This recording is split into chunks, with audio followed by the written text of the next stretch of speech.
So we're in Gemini season, and one of the biggest lessons that will be coming through for healers, intuitives, and empaths is going to be around your shadows, specifically around the relationship dynamic. Have you in the past not set healthy boundaries around friendships, romantic relationships, social circles?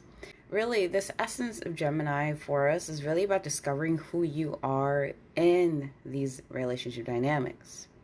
And specifically, when it comes to you stepping out forward and unblocking yourself from stepping into your gifts and living your dream life in alignment to your purpose, what will be coming up is like this lesson around comparison. Every single person that you meet in your lifetime will be a version of you of the past, the present, and the future. And now, when we think about the future, because Gemini is that air quality, the air sign is sporadic, it is also very social.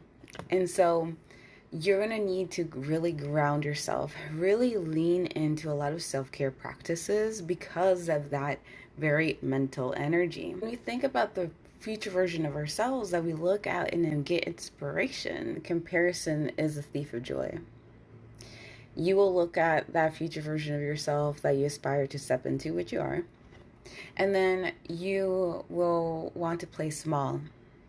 But the truth is, what you're being presented with is actually helping you to encourage, to dream more, to have a little bit more sense of urgency when it comes to the vision and the dream. Do not let comparison slow you down. Do not let comparison make you think that what you already have accessed, what you've already stepped into, what lessons you've already cultivated hold you back and think less of that just because you're not exactly where you want to be yet.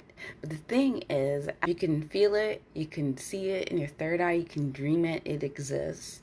So use that as a way to aspire you to, okay, with what you have now, where you are, how can you come forward? Look at your environment. What are the opportunities that you can come forward and show a little bit more, give a little bit more of your craft, a little bit more expansively? How can you anchor in that energy more? How can you, if you're already somebody who leads classes, how can you expand that? How can you root in even more? What are the offerings that you can create that leads you a step closer to your desired manifestation? And remember exactly where you are. You are that person who is showing the way for the people who were exactly where you were, or exactly where you are now. For myself, this is what was coming up most recently, especially when I know the next aspect of my life is to incorporate more plant medicine journeys and to lead others through that as well for their deeper healing. And while I see a lot of others, maybe they already have years ahead of the game of me, I received a message that exactly where I am is perfect. And how can I at least begin to hold that space while the next step presents itself?